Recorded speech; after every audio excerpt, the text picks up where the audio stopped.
mais jamais. Je suis mort bien tourné. Je tiens de dire à grand merci de votre présence, de recruter. Mais aujourd'hui, c'est un jour symbolique. C'est la journée internationale des droits de l'homme du Café. Et l'heure est venue de lutter pour la mise en place des stratégies appropriées afin de renforcer les droits de l'homme du Café et lutter pour un meilleur avenir. La conférence d'aujourd'hui a pour thème une holistique approche de développement. Pour ceux qui ne me connaissent pas, je suis mort, je suis sourde. J'ai également un handicap au niveau de la parole qui s'appelle speech impairment qui me met des ordres là. Ce qui veut dire que je ne peux pas parler pareil comme des personnes, c'est-à-dire bien d'auteurs qui nous parlent du handicap. Mais c'est un devoir pour moi de me battre pour mes droits et capable de trouver des handicapés.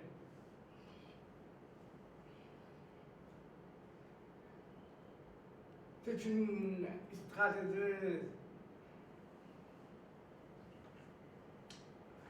dont le but sera de lutter pour le changement des mentalités et pour l'émancipation des handicapés.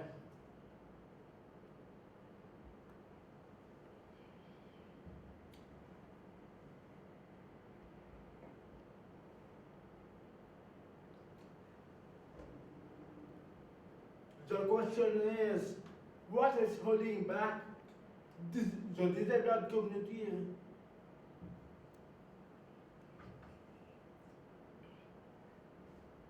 And exposing the community to negative societal attitude. The problem was, still is, and will always be the societal structure.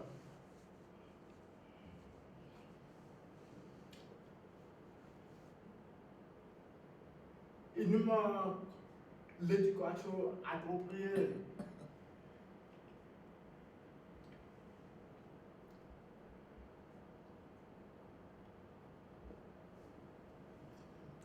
Par exemple, à l'école, les enfants n'ont pas l'éducation précoce par rapport au coaching. Ils n'ont pas l'éducation précoce par rapport, c'est-à-dire aux informations qu'il faut pour qu'ils sortent de l'attitude, pour qu'ils sortent de regard envers les handicapés. C'est ça le problème. Et tout commence à la maison, le gamin à l'école. Par exemple, c'est un enfant sur autorité de se moquer de leur ami handicapé. Mais pourtant, ils ne savent pas comment se comporter. Dans cet égard, ils croient qu'ils sont en train de faire bien, alors que tel n'est pas le cas. Tout commence par l'éducation.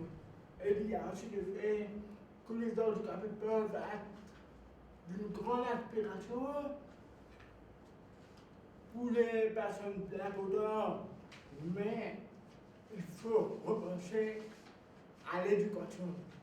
Il faut repenser à la façon d'éduquer les enfants, d'éduquer la jeunesse et même les adultes. Parce que dans la majorité des cas, les adultes eux-mêmes ne sont pas suffisamment formés. Ils n'ont pas les bagages nécessaires pour soutenir l'émancipation des handicapés.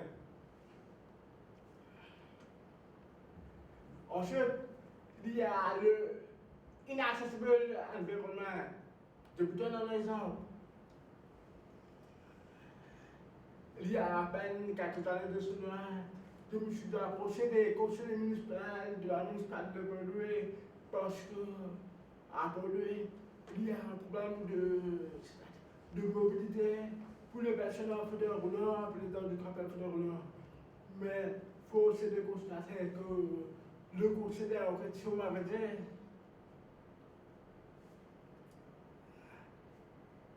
ces ruelles de Bordeaux vont être préservées pour des raisons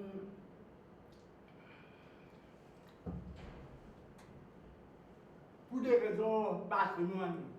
Je ne comprends pas comment cet attaché-pierre dans les rues de Beaulieu puisse être considéré comme patrimoine alors que ça empêche le développement, ça empêche la circulation et la mobilité même des handicapés. Il faut changer ces mentalités. Les décideurs d'aujourd'hui doivent changer leur regard vers les choses. Ils ne peuvent pas cesser tous les moyens pour justifier une action, pour justifier le manque d'efficacité. Les handicapés ont des droits, des millions, voire des millions de roupies ont été dépensés pour rien de la construction des rues qui sont inefficaces alors qu'on aurait pu trouver des solutions pour mieux, c'est-à-dire pour mieux améliorer la mobilité des handicapés. Il y a ensuite la discrimination par rapport à l'emploi. Mais là, tout le monde sait très bien qu'il faut repenser à la façon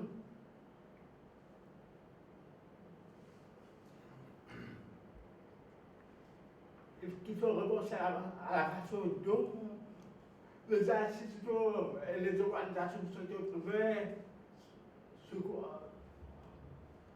opèrent et par rapport à la fonction et les refuges d'employer les handicapés. Par exemple,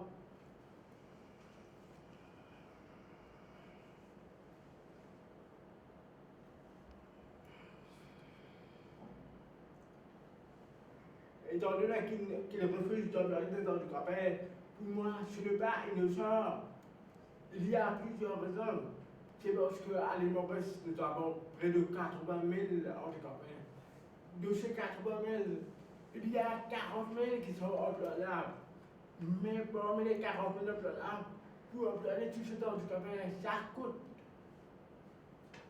Mais ni le secteur privé, ni le gouvernement ne sont disposés d'investir dans les handicapés. Les deux pour un changement de programme. Parce que employer les handicapés ne peut pas réduire leur compétitivité. Bien au contraire, les handicapés font partie de la diversité.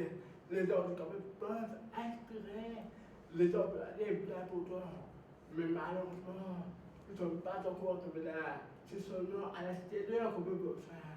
Mais l'île Maurice a grandement besoin d'un changement de regard. Il y a également le fait que dans certaines organisations en Maurice, surtout il y a des segregated services où les handicapés ne sont souvent pas bienvenus. Mais il faut se rappeler que l'île Maurice est un pays indépendant depuis 1968. Nous ne pouvons pas accepter de toilettes pratiques. Il faut arrêter cette discrimination envers les handicapés. Il y a aussi les environnements inaccessibles, la pauvreté et le fait qu'on dégrade automatiquement les handicapés. Sans oublier que certains trompeurs sont inaccessibles. Moi-même, j'ai plusieurs fois été témoin que des handicapés, surtout des personnes âgées. Pourtant, les autobus, chaque autobus reçoit près de 25 000 euros par rapport au transport gratuit. Mais ils n'arrêtent pas pour prendre les handicapés et surtout les personnes âgées dans certains cas. C'est inacceptable parce que ces opérateurs du privé, ils reçoivent de l'argent. Ils doivent assumer leurs responsabilités.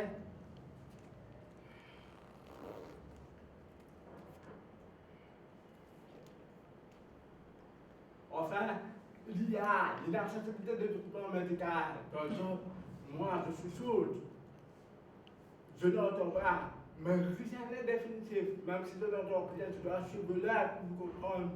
Il y a certains traitements médicaux avec qui je peux entendre, mais qui n'est pas disponible par exemple, la bloc océan. Mais malheureusement, nos décideurs ont souvent adopté une approche négative. Ils ont cherché à travers ceux qui enseignent les langages de signes de faire croire aux choses que leur côtière est dangereux. Alors qu'en Europe et en Amérique, voire même en Australie, des milliers, des centaines de milliers de choses ont fait la leur côtière, ils ont pu entendre, mais pour couvrir leur inefficacité, pour couvrir le fait qu'ils ont pris à faire pendant près de 30 ans. Et enfin, comment est-ce qu'on peut expliquer, par exemple, l'Afrique du Sud est un pays qui vient, c'est-à-dire depuis plus de 2 décennies seulement, de retrouver une véritable indépendance avec la fin de la frontière, mais l'Afrique du Sud a tout ce traitement médical. En Afrique du Sud, on peut faire le concert à la blanc concert, mais à niveau reste, nous avons rien. Mais certes, il y a certains traitements médicaux, c'est-à-dire prioritaires, nécessaires, que tout le monde peut avoir. Mais le développement, on ne peut pas penser uniquement au développement où les politiciens vont avoir de l'argent. Parce que pour se constater combien de milliards, pour des milliards d'euros ont été avec la construction c'est-à-dire des rues. Good afternoon, everybody. I introduce myself, Melanie Nagan, barrister of profession. I would like to first of all thank Mervyn for inviting me today to this conference to say a few words with regards to today's event, which is the international celebration for disabled people in a society. Well, to be very honest, it's very sad and unfortunate to see that people today, disabled people today have to face so many barriers and obstacles with regards to their evolution in society. And those barriers are present in all the spheres of society, be it among normal individual people, among disabled people themselves, among professionals, health professionals and service providers. Those obstacles that those disabled people have to face is incredible. There is the problem of cumulative effect with the mindset of the society, which creates barriers and tend to marginalize disabled people in the society. And the economy.